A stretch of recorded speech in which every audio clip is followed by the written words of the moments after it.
दोस्तों, स्वयंवर हिंदू धर्म की एक ऐसी परंपरा है जिसका अस्तित्व आज के समय पर तो बिल्कुल खत्म हो चुका है। लेकिन ऐसा बताया जाता है कि प्राचीन काल में जब भी किसी राजकुमारी का विवाह होता था तो इसके लिए एक सभा आयोजित की जाती थी जिसे स्वयंवर सभा कहा जाता था।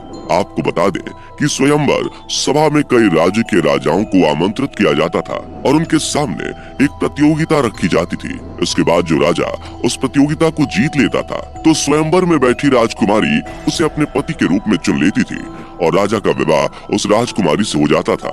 इसलिए दोस्तों, आज हम आपको बताने वाले हैं रामायण और महाभारत के साथ साथ प्राचीन काल में हुए ऐसे विशाल स्वयंवरों के बारे में जिन्हें जीत पाना बेहद ही कठिन था। राजकुमारी दमयंती का स्वयंवर। दोस्तों, विदर्भ देश के राजा भीम की पुत्री दमयंती और निषेध के राजा वीरसेन के पुत्र नल दोनों ही बहुत सुंदर थे और जब दमयंती का स्वयंवर आयोजित किया गया तो इस स्वयंवर का निमंत्रण पाकर दूर दूर से कई राजा आए थे, जिनमें इंद्रदेव, वरुण देव, अग्निदेव और यमदेव आदि देवता शामिल थे। इस स्वयंवर में राजकुमारी दमयंती इतनी सुंदर और कमसीन लग रही थी कि चारों देवता पूरी तरह से उनकी सुंदरता पर मोहित हो चुके थे और किसी भी तरह उन्हें हासिल करना चाहते थे। इसके बाद चारों देवताओं ने दमयंती से विवाह करने के लिए एक षड्यंत्र बनाया और चारों देवता राजकुमार नल का रूप धारण करके दमयंती के पास गए। लेकिन राजकुमारी दमयंती ने जब एक ही रूप वाले चार पुरुषों को देखा तो वो घबरा गई और समझ गई कि उनके खिलाफ कोई न कोई षड्यंत्र बनाया गया है। लेकिन उसी समय वहां पर उनके होने वाले असली राजकुमार नल भी पहुंच चुके थे। उसके बाद राजकुमारी दमयंती ने देखा कि उन पांचों में चार पुरुष ऐसे हैं जिनकी जमीन पर परछाई नहीं दिख रही है और केवल एक पुरुष था जिसकी परछाई जमीन पर पड़ रही थी। ये देखकर दमयंती ने पांचवें पुरुष को अपना वर नल पहचान कर उसके गले में वरमाला डाल दी। जिसके बाद दमयंती का विवाह राजकुमार नल से हो गया था।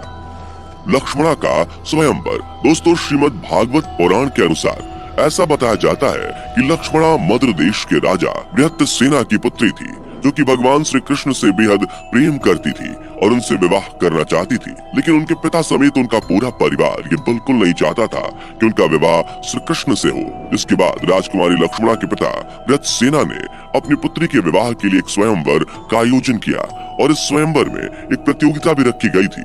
प्रतियोगिता के मुताबिक पानी में तैरती हुई एक मछली की परछाई देखकर उस पर निशाना लगाना था। जिसके बाद भगवान श्री कृष्ण ने पानी में तैरती हुई मछली की परछाई देखकर उस पर निशाना लगाया था और इस स्वयंवर में राजकुमारी लक्ष्मणा को जीत लिया था। जिसके बाद लक्ष्मणा का विवाह भगवान श्री कृष्ण से करा दिया गया था। द्रौपदी का स्वयंवर।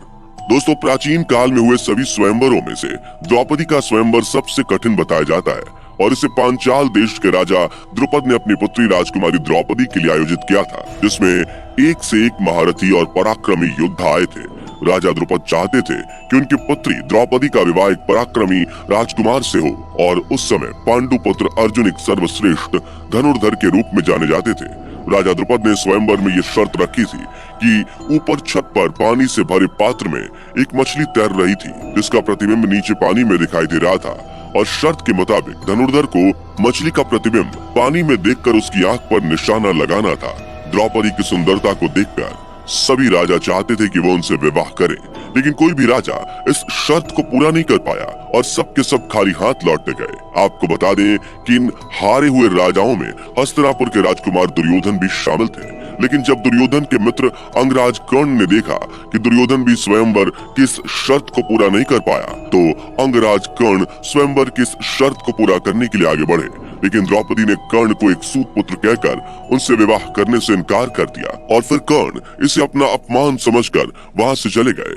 इसके बाद ब्राह्मण के वेश में अर्जुन भी स्वयंवर में श्री कृष्ण के दर्शन पाने के लिए आए थे और जब उन्होंने इस स्वयंवर आयोजन को देखा तो उन्होंने बड़ी आसानी के साथ स्वयंवर की इस शर्त को पूरा कर दिया। जिसके बाद द्रौपदी ने अपनी वरमाला अर्जुन को पहना दी। माता सीता का स्वयंवर। दोस्तों, सभी स्वयंवरों में से सबसे विशाल और प्रसिद्ध स्वयंवर माता सीता का बताया गया है। आपको बता दें कि माता सीता मिथिला के राजा जनक की गोद ली हुई पुत्री थी क्योंकि उनका जन्म भूमि से हुआ था। माता सीता का बचपन बिल्कुल भी साधारण नहीं था क्योंकि वे अपने बचपन में एक ऐसे धनुष से खेला करती थी जो कि कोई मामूली धनुष नहीं बल्कि भगवान शिव का पिनाक धनुष था। इस धनुष को कई महारथी योद्धा तक हिला भी नहीं पाते थे, जबकि माता सीता इस धनुष को बचपन में अपने हाथों से बड़ी आसानी से उठा लेती थी। यह धनुष भगवान शिव ने स्वयं परशुराम को दिया था और परशुराम ने इस धनुष से कई बार पृथ्वी की रक्षा की थी, लेकिन बाद में इस धनुष की रक्षा परशुराम ने राजा जनक के पूर्वजों को सौंप दी थी। जब राजा जनक ने माता सीता को यह धनुष उठाते हुए देखा था तो वो हैरान रह गए थे कि जिस धनुष को बड़े बड़े महारथी योद्धा तक नहीं हिला पाते थे, उसे माता सीता स्वयं उठा लेती थी। इसके बाद माता सीता के बड़े होने पर जब राजा जनक ने उनके विवाह के लिए स्वयंवर आयोजित किया था तो उन्होंने इस स्वयंवर में ये शर्त रखी थी कि जो भी धनुर्धर भगवान शिव के पिनाक धनुष पर प्रत्यंचा चढ़ाएगा उसी का विवाह माता सीता से होगा। स्वयंवर की शर्तों को पूरा करने के लिए बहुत से पराक्रमी योद्धा आए थे, जिनमें से एक लंका का राजा रावण भी शामिल था। लेकिन जब कोई भी स्वयंवर के शर्त को पूरा नहीं कर पाया तो राजा जनक ये देखकर दुखी हो गए और कहा कि क्या इस पूरी सभा में कोई भी नहीं है जो इस धनुष को हिला भी सके। राजा जनक की इस बात को सुनकर लक्ष्मण जी बेहद क्रोधित हुए और उन्होंने अपने बड़े भाई भगवान राम को इस प्रतियोगिता में हिस्सा लेने को कहा, जिसके बाद भगवान राम ने अपने गुरु की आज्ञा लेकर पिनाक धनुष को प्रणाम किया और एक ही झटके में पिनाक धनुष को अपने हाथों में उठा लिया। लेकिन भगवान राम ने जैसे ही उस धनुष पर प्रत्यंचा चढ़ाने के लिए उसे मोड़ा तो वो धनुष टूट गया, लेकिन इससे स्वयंवर की शर्त पूरी हो गई थी और भगवान राम का विवाह माता सीता से करा दिया गया था। भानुमति का स्वयंवर। दोस्तों, राजकुमारी भानुमति का स्वयंवर किसी चुनौती से कम नहीं था। आपको बता दें कि राजकुमारी भानुमति कंबोज के राजा चंद्रवर्मा की बेटी थी। जब राजा चंद्रवर्मा ने अपनी बेटी भानुमति के विवाह के लिए स्वयंवर आयोजित किया था तो इस स्वयंवर में शिशुपाल, कर्ण, जरासंध और दुर्योधन जैसे कई पराक्रमी योद्धा आए थे। स्वयंवर के नियम के अनुसार राजकुमारी को स्वयं ही अपना वर चुनना था। इसके बाद राजकुमारी भानुमति अपने हाथों में वरमाला लेकर एक एक राजा के पास से गुजरने लगी।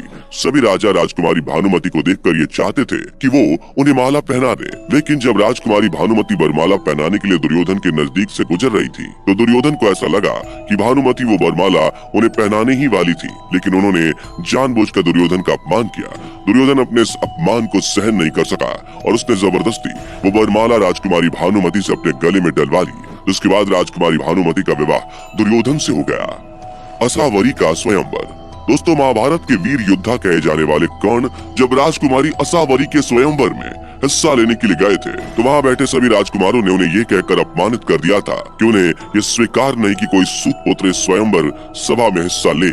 इसके बाद अंगराज कर्ण ने उन सभी राजकुमारों को ललकारते हुए युद्ध की चुनौती दी, लेकिन जब कोई भी राजकुमार युद्ध करने के लिए कर्ण के सामने नहीं आया तो राजकुमारी असावरी के पिता ने उन्हें आज्ञा दी कि वो कर्ण को वरमाला पहना दे।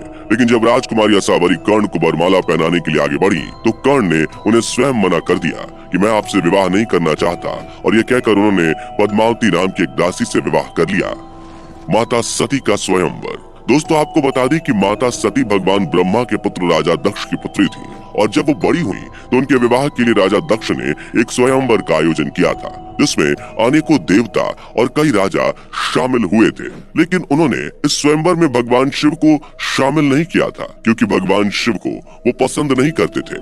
लेकिन वहाँ स्वयंवर सभा में भगवान शिव की एक मूर्ति स्थापित थी और जब राजा दक्ष ने माता सती से अपना वर चुनने को कहा तो माता सती ने वहाँ स्थापित की गई भगवान शिव की मूर्ति पर वरमाला पहना दी और माता सती के वरमाला पहनाते ही भगवान शिव प्रकट हुए, जिसके बाद माता सती का विवाह भगवान शिव से करा दिया गया।